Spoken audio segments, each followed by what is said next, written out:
Salam, selamat datang di podcast Melek Hukum, obrolan santai tentang peristiwa hukum. Itu sama sekali tidak dibenarkan menahan ijazah. Peraturan Menteri Dalam Negeri tahun 2000. Ya Pak, ini ada case nih. Kalau ini kaitannya sama kasus-kasus yang marak beredar sejak dahulu kala sampai saat ini masih tetap terjadi. Gitu. Ya. Ditreskrimum Polda Jawa Timur menetapkan pemilik UD Sentosa Sil Chan Hua Diana sebagai tersangka penggelapan ijazah eks-karyawannya. Penetapan tersangka Chan Hua Diana dilakukan setelah polisi memeriksa 23 saksi dan menemukan 1 lembar ijazah saat penggeledahan di kantornya beberapa waktu lalu. Dari hasil gelar perkara yang dilakukan Subdit Renakta Ditreskrimum, penyidik menaikkan status Diana dari saksi menjadi tersangka penggelapan. Dalam pemeriksaan tersangka Diana pada Kamis malam juga diserahkan 108 lembar ijazah eks-karyawan yang disembunyikan perusahaan. Viral. Dari pengakuan Polda Jatim siswi yang dinyatakan lulus sejak tahun 2018, ijazahnya ditahan pihak sekolah lantaran belum melunasi tunggakan SPP yang mencapai Rp3.170.000. Baik itu di dunia pendidikan maupun di perusahaan. Ya. Jadi kaitannya dengan penahanan ijazah. Ya. Nah, jadi ada misalnya contohnya suatu perusahaan ketika mau merekrutmen sebuah pegawai, dia mengisyaratkan salah satunya adalah penahanan ijazah sampai dia nanti keluar seperti itu. Dan nanti ketika belum waktunya sudah kontrak belum habis terus pegawai itu keluar, maka ijazahnya tidak diserahkan. Atau yang sekarang terjadi di dunia pendidikan itu adalah ketika pembayarannya belum selesai tapi sudah lulus, ijazahnya juga ditahan. Nah, merespon hal-hal seperti itu Pak, itu seperti apa? Ya, sebenarnya kalau dari sisi yang lebih karena ini berkaitan dengan hak keperdataan begitu. Ijazah kan termasuk sebuah dokumen yang bersifat keperdataan berkaitan dengan seseorang begitu. Nah, kemudian kalau terjadi sebuah proses keperdataan misalnya tadi yang pertama tadi yang Mas Yusuf sampaikan kaitannya dengan perusahaan, bukan tidak mungkin itu ada perjanjiannya gitu kan. Nah, perjanjian sepanjang misalnya kemudian ketika perjanjian itu memang ketika masuk begitu kan dipersyaratkan itu dan diiakan, kemudian kan mesti ada klausul-klausulnya dalam perjanjian itu. Apakah memang ada klausul-klausul itu atau tidak? Walaupun kemudian itu bisa jadi menjadi klausul baku begitu kan yang sebenarnya juga tidak dibenarkan. Sehingga kemudian ketika klausul baku ini tidak disampaikan oleh perusahaan tetapi perusahaan melakukan semacam itu, ini jelas sebuah perbuatan pelanggaran hukum, melawan hukum begitu kan. Nah, kalau dari sisi perdata bukan tidak mungkin kemudian bisa dilakukan upaya-upaya gugatan dan lain sebagainya begitu kan. Nah, persoalannya kan kemudian biasanya kalau di perusahaan ini kan sudah diperjanjikan ketika awal masuk, kemudian ketika tidak keluarnya itu kan tentunya ketika keluar itu dengan sendirinya diberikanlah ijazah itu gitu. Kalau keluarnya baik-baik kan itu, tapi kalau kemudian keluarnya tidak baik-baik akhirnya dengan sendirinya ijazah itu tertinggal di perusahaan dan perusahaan dengan berbagai alasan akan menahan tersebut. Nah, ini jelas sebuah perbuatan melawan hukum gitu loh. Nah, kemudian yang kedua, kalau kaitannya dengan lembaga pendidikan memang banyak sekali yang terjadi semacam itu begitu. Artinya ketika kemudian yang digembar-gemborkan pemerintah, apalagi yang kalau di sekolah negeri itu saya kira tidak ada begitu, tapi sekolah swasta. Karena apa? Karena sekolah swasta itu kan pembayaran di backup oleh pihak swasta itu, sehingga kemudian kaitannya dengan pembayar bukan tidak mungkin memang mendasarkan kepada biaya-biaya yang dipungut dari siswa tersebut begitu, dalam hal ini keluarganya. Itu pun tidak dibenarkan begitu. Apalagi sekolah negeri. Kalau sekolah negeri yang kemudian apakah itu sekolah dalam lingkungan Departemen Pendidikan atau Kementerian Agama, itu sama sekali tidak dibenarkan menahan ijazah.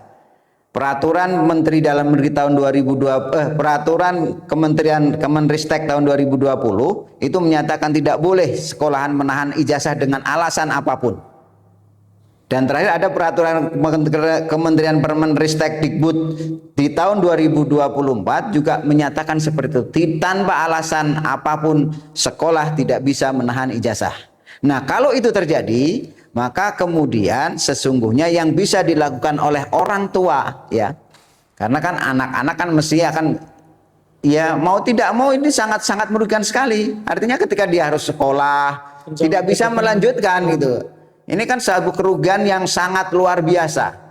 Sehingga kemudian kalau kita bicara dari konteks itu, maka tidak menutup kemungkinan di samping upaya hukum tadi, hukum apa? Karena kerugian tidak bisa melanjutkan itu karena ijazahnya disimpan atau ditahan oleh pihak sekolahan itu, upaya gugatan perdata bisa. Atau kemudian kalau sebelum terjadi, artinya ketika ijazah yang ditahan itu untuk proses, maka untuk memintanya yang bisa dilakukan adalah ya setidaknya menyampaikan hal ini kepada instansi atasan dari sekolah tersebut. Misalnya kalau madrasah ya di Kementerian Agama begitu kan, sampaikanlah perihal itu. Kenapa? Bahwa kemudian ternyata ada biaya yang belum belum dibayarkan. Pertanyaannya kemudian gitu kan, biaya apa? Bukankah sekolah negeri yang di bawah lingkungan madrasah negeri ini sudah, misalnya madrasah ini kan, sudah ditanggung oleh pemerintah begitu. Bahwa kemudian ada istilah komite dan lain sebagainya, itu persoalan yang lain. Sehingga tidak bisa kemudian dijadikan dasar untuk menahan ijazah. Apalagi kalau di dalam kegiatan sehari-hari, dalam proses pembelajaran itu kan kadang ketika tidak bisa membayar biaya tersebut, tidak boleh ikut serta ujian misalnya, paling ringan seperti itu. Itu pun sebenarnya tidak boleh. Itu larangan dari pemerintah karena kegiatan-kegiatan pembelajaran siswa itu harus dilepaskan dari biaya-biaya yang dibebankan. Memang benar begitu bahwa sekolah, komite sekolah itu bisa ada pendanaan yang diperoleh dari luar biaya yang ditanggung oleh APBN atau APBD begitu kan. Tetapi pendanaan itu dengan syarat yang strict sekali, kepentingannya untuk apa dan lain sebagainya itu sudah sangat strict sekali di dalam. Nah, kemudian ketika terjadi penahanan ijazah karena belum mampu membayar atau nunggak biaya ini, maka ini adalah kesalahan besar, kesalahan fatal dari pihak sekolah, apapun alasannya. Langkah persuasif yang bisa dilakukan ya mau tidak mau, yang pertama harus dilaporkan kepada instansi, dalam hal ini Kementerian Pendidikan atau Kementerian Agama, kalau itu madrasah, dipermasalahkan, dipersoalkan kenapa ini sampai terjadi, walaupun memang ada tunggakan itu, tapi itu persoalan tunggakan itu bisa diselesaikan. Misalnya kemudian ijazah itu berikanlah perjanjian untuk orang tuanya untuk misalnya menyelesaikan dalam kurun waktu beberapa, itu persoalan keperdataan gitu kan. Nah, kalau ini tidak terjadi, masih kekeh menyimpan, bukan tidak mungkin dilakukan upaya hukum pidana penggelapan. Jadi kalau pengertian penggelapan kan barang itu diterima, dimiliki, dikuasai oleh pihak kedua, ya, bukan karena perbuatan melawan hukum kan.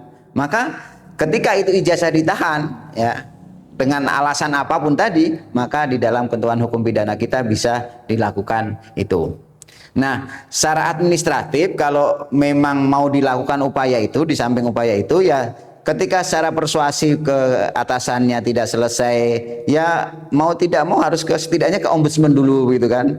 Apakah perbuatan itu sesuai dengan penyelenggaraan pemerintahan yang baik dan benar, kan itu di ombudsman. Tapi kalau ini tetap mentok, ya bukan tidak mungkin upaya hukum pidana karena penggelapan ini salah satu jenis penggelapan, maka dilaporkan upaya itu sebagai bentuk penyelesaian agar supaya ijazah si anak yang ditahan ini atau siapapun begitu, kalau pekerja ya pekerja yang ditahan perusahaan itu segera bisa diperoleh kembali. Ya, karena ini kan ada perbedaan ya Pak antara di bawah dinas pendidikan maupun yang di Departemen Agama. Ya. Nah, setahu saya sih kalau yang di bawah kepemimpinan Departemen Agama itu mesti ada biaya, jadi nggak free kayak sama seperti kayak di bawah dinas pendidikan itu. Nah, apakah memang terus kemudian dengan adanya tunggakan pembayaran ini terus kemudian boleh ya seperti tadi yang disampaikan Pak Budi bahwa hal ini sebenarnya nggak bisa kan gitu. Tapi apakah bisa dibuat perjanjian ketika itu ijazah dikembalikan terus kemudian diperjanjikan, atau mungkin bisa minta keringanan mungkin terhadap itu pemerintahan? Kan alternatif penyelesaian tanpa harus menahan ijazah. Ini kan artinya perlu wise yang sedemikian luar biasa dari pihak sekolah, apalagi madrasah misalnya. Tapi kemudian ketika bicara begini ya, konteks madrasah negeri ya di bawah lingkungan Kemenak itu juga diperbolehkan melakukan pemungutan biaya-biaya itu boleh, tetapi sesungguhnya sebagai seorang pejabat ya, tentunya kan ketika menganggarkan alokasi anggaran, ada rencana RKAS kan, rencana kegiatan anggaran sekolah. Ketika menyusun RKAS tahunan kan sudah tahu sebenarnya yang diajukan kepada negara berapa. Kan tentunya RKAS itu ya kan berdasarkan jumlah siswa, dapodik ya kan, data siswanya. Kemudian ketika berbicara nanti BOS juga berdasar data siswa. Artinya apa? Artinya seluruh kegiatan-kegiatan itu sudah di backup oleh negara, baik yang ada di Kementerian Agama maupun di Dinas Pendidikan.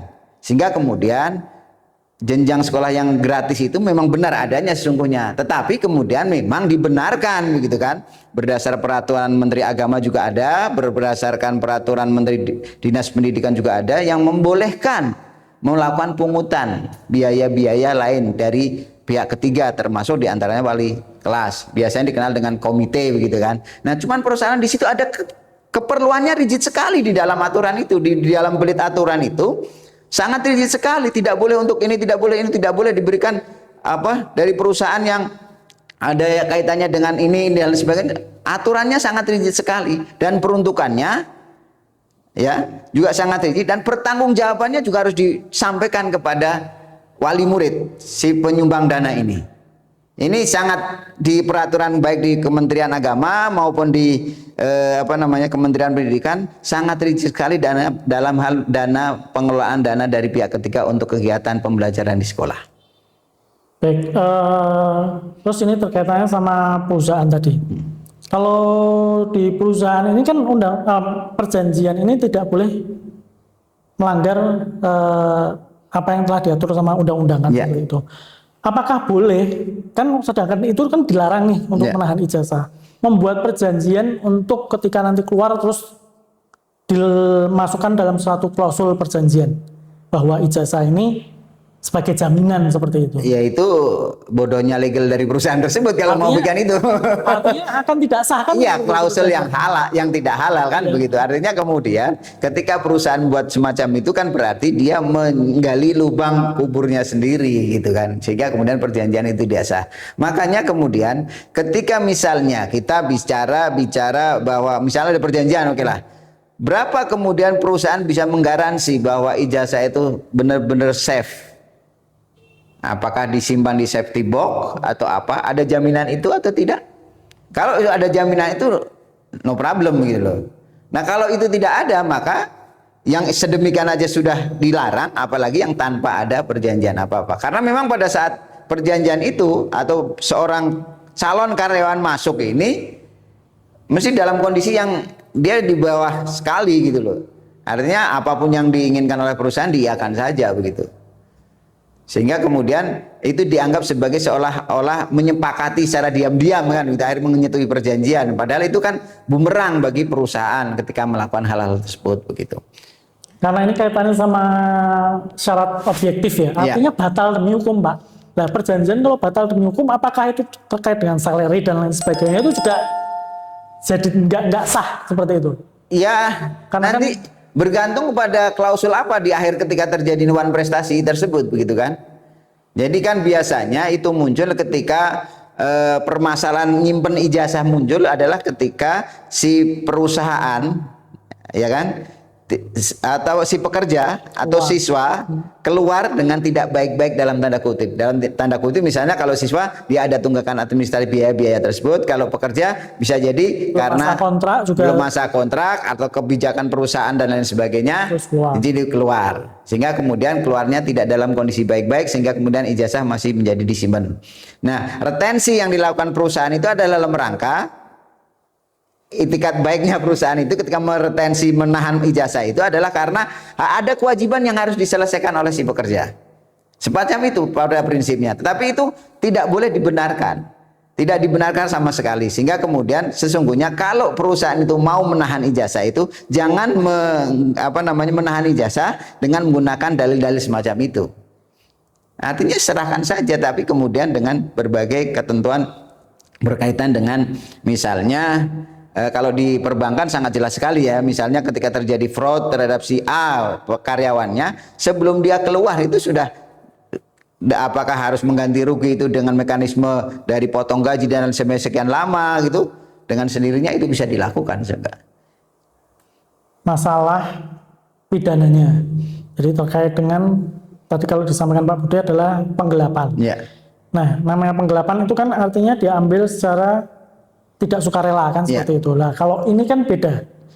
Artinya ada kesukarelaan si pemberi gitu. Jadi kalau penggelapan ini kan barang yang ada pada pihak kedua ini diperoleh tidak secara melawan hukum. Artinya dengan sukarela bisa. Artinya perbuatan itu bukan perbuatan melawan hukum. Beda dengan penadahan gitu kan. Kalau penadahan itu kan ada perbuatan melawan hukum, kemudian orang itu menerima hasil kejahatan itu sehingga kemudian dianggap sebagai penadahan gitu kan. Nah, itu beda dengan penggelapan. Penggelapan itu bisa jadi itu berdasar misalnya dari proses utang piutang bisa, pinjam meminjam bisa. Jadi contoh yang paling konkret adalah ketika misalnya pinjam meminjam, ini ada sebuah proses pinjam minjam, kemudian ketika pada saat tempo yang dinyatakan oleh si peminjam barang itu tidak dikembalikan sampai sekian lama, diminta tidak boleh, maka ini sudah masuk penggelapan.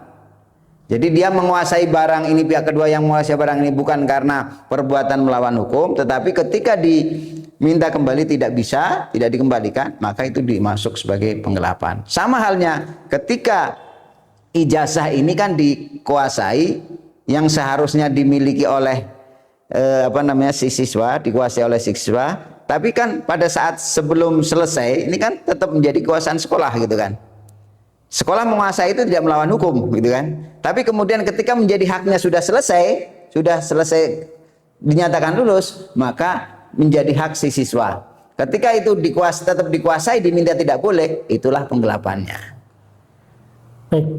Jadi sederhana sebenarnya. Karena apa? Dasarnya apa? Karena tidak diperbolehkan sama sekali berdasar peraturan Kementerian Agama maupun peraturan Kementerian Pendidikan berkaitan dengan menahan ijazah ini. Atau dinas ketenagakerjaan kan Ya, aturan. semuanya tidak boleh mensyaratkan menahan ijazah karena sesuatu dan lain hal berkaitan dengan yang bersangkutan. Dikit aja lagi Pak, meskipun ini kaitannya dengan sekolah swasta ya. Artinya sekolah swasta ini merasa kayak punya aturan sendiri gitu, artinya berbeda dengan negeri kan gitu. Nah, sama biasa rata-rata anak ini malah justru terbebankan karena satu tadi, kalau masalah ujian nanti kaitannya dengan biaya, wajib dilunasi atau tidak ikut ujian, atau bahkan ada pembeda bagi mereka-mereka yang masih punya tunggakan pembayaran, maka bisa mengerjakan ujian di aula. Ini kan secara mental anaknya sendiri ini akan terpukul seperti itu. Jadi sedangkan itu kan bukan kewajiban si anak kan.